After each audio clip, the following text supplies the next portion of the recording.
ओम श्री परमात्मने नमः। अध्यात्म रामायण सप्तम सर्ग। परशुराम जी से भेंट। श्री महादेव उवाच। अथ गच्छति श्रीरामे मैथिलाद्यो जनत्रयम् निमित्तान्यतिघोराणि ददर्श नृपसत्तमः। नत्वा वसिष्ठं पप्रच्छ किमिदं मुनिपुङ्गव। निमित्तानि ह दृश्यन्ते विस्माणि समन्ततः। वसिष्ठस्तमथ प्राह भयमागामि सूच्यते। पुनरप्यभयं ते अद्य शीघ्रमेव भविष्यति। मृगा प्रदक्षिणं यान्ति पश्य त्वां शुभसूचकाः। इत्येवं वदस्तस्य ववौ घोरतरो नीलः। मुषडंश्चक्षुंषि सर्वेषां पांशुवृष्टिविरर्दयन्। ततो व्रजन्दरसागरे तेजोराशिमुपस्थितम्। कोटिसूर्यप्रतीकाशं विद्युत्पुञ्जसमप्रभम्।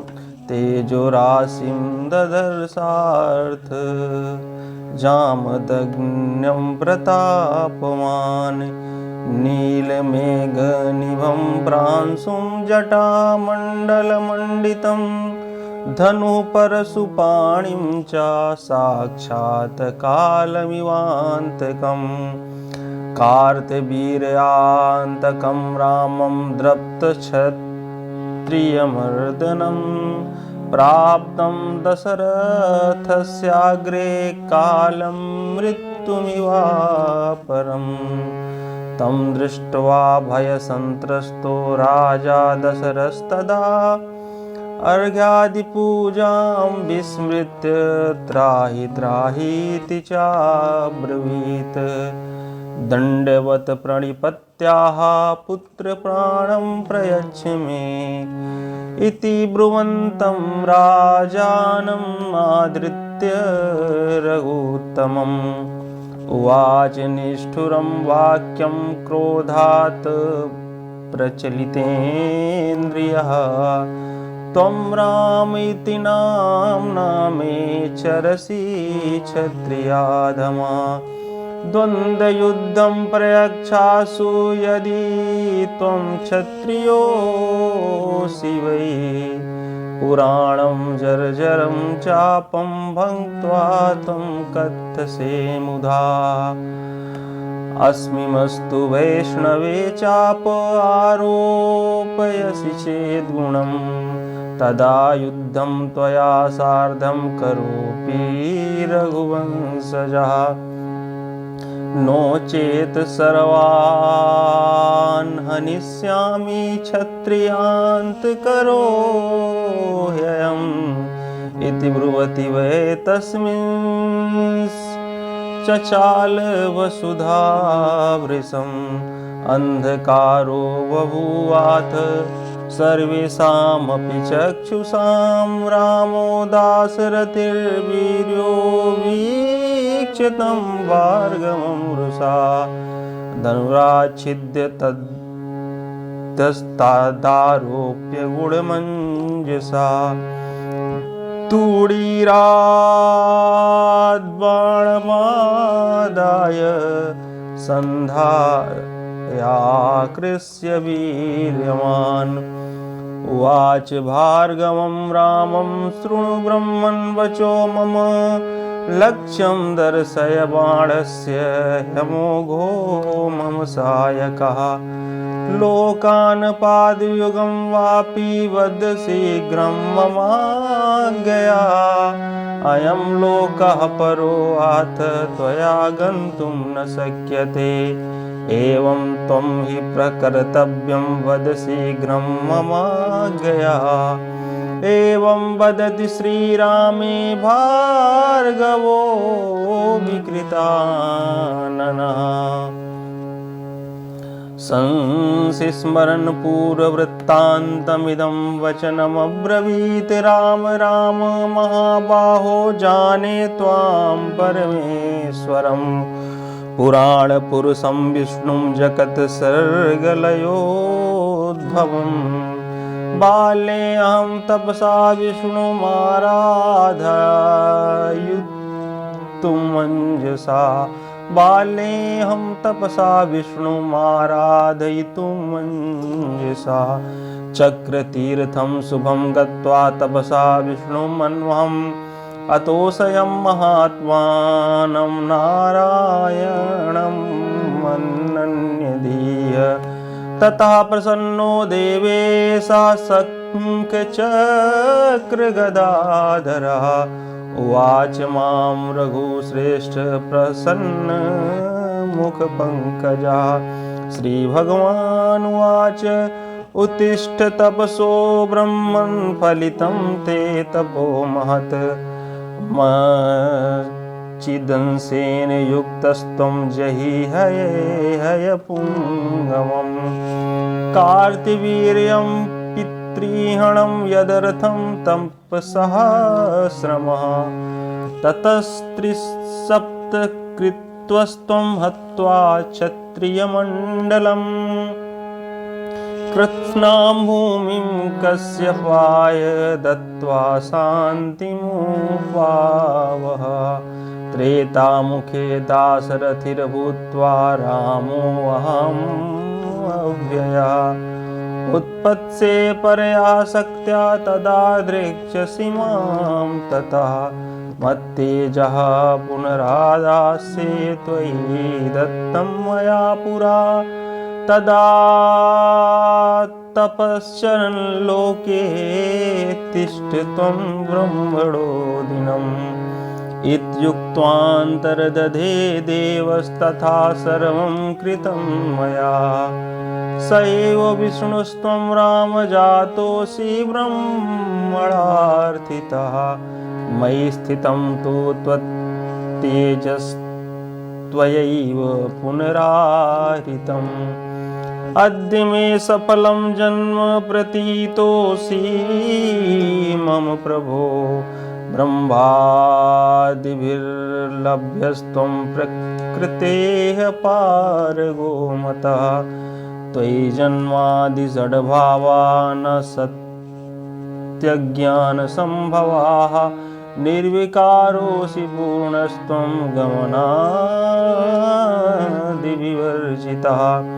यथा जले फेनजालं धूमो वहनो तथा त्वयि।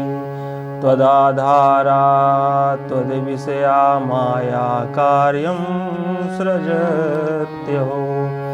यावन्मायावृता लोकांस्तावत् त्वां न विजानते। अविचारितसिद्ध्यै सा विद्या विद्याविरोधिनी। अविद्याकृतदेहादिसङ्घाते प्रतिबिम्बिता। चिच्छक्तिर्जीवलोकेऽस्मिन् जीव इत्यभिधीयते। यावद्देहमनः प्राणबुद्ध्यादिष्वभिमानवान् तावत् कर्तृत्व भोक्तृत्व सुख दुःखादिभाग् भवेत्। आत्मनः संसृतिर्नास्ति बुद्धिर्ज्ञानं न जात्विति। अविवेकाद्वयं युक्त्वा संसारीति प्रवर्तते। जडस्य चित्तसमायोगा चित्तं भूयाच्चित्तेस्तथा। जडसंगा जडत्वं हि जलाग्नोर्मेलनं यथा। यावत् त्वत्पादभक्तानां सङ्गसौख्यं न विन्दति तावत् संसारदुःखौ अगानं निवर्तेन्नरः सदा। तत्संगलब्धया भक्त्या यदा त्वां समुपासते तदा मायासनरयातीतानवं प्रतिपद्यते। ततस्तत्त्वज्ञानसम्पन्ना सद्गुरुस्तेन लभ्यते।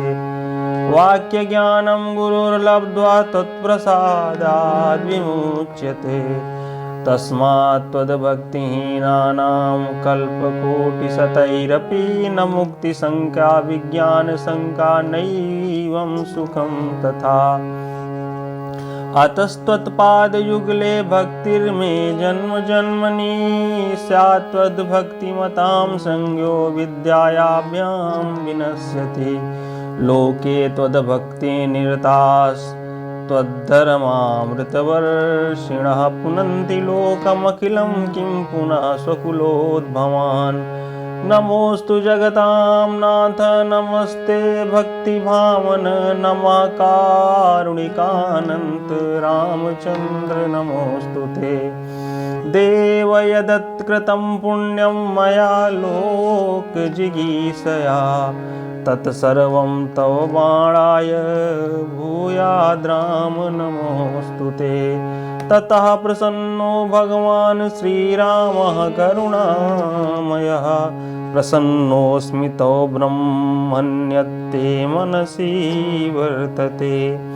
दास्ये तदखिलं कामं मा कुरु स्वात्र संशयम्। तथा प्रीतेन मनसा भार्गवो राममब्रवीत् यदि मे अनुग्रहो रामो तवास्ति मधुसूदन। त्वद्भक्तसङ्गस्त्वत्पादे दृढा भक्ति सदास्तु मे। स्तोत्रमेतत्पठेदस्तु भक्तिहीनोऽपि सर्वदा। त्वद्भक्तिस्तस्य विज्ञानं भूयादन्ते स्मृतिस्तव। तथेति राघवेणोक्तः परिक्रम्य प्रणम्य तम्। पूजितस्तदनुज्ञातो महेन्द्राचलमन्वगात् राजा दशरथो हृष्टो राममृतमिवागतम्। आलिङ्ग्यालिङ्ग्य हर्षेण नेत्राभ्यां जलमुत्सृजत्। ततः प्रीतेन मनसा स्वस्थचित्तः पुरां ययौ। राम लक्ष्मण शत्रुघ्न भरतादेव संहिताः स्वां स्वां भार्यामुपादाय रेमिरे स्वमन्दिरे। माता पितृभ्यां संहृष्टो रामः सीता समन्विता रेमे वैकुण्ठभवने श्रियासा यथा हरिः। युधाजिन्नाम कैकेय्य भ्राता भरतममातुलः। भरतं नेतुमागच्छत्व स्वराज्यं प्रीतिसंयुतः। प्रेषयामास भरतं राजा स्नेहसमन्वितः।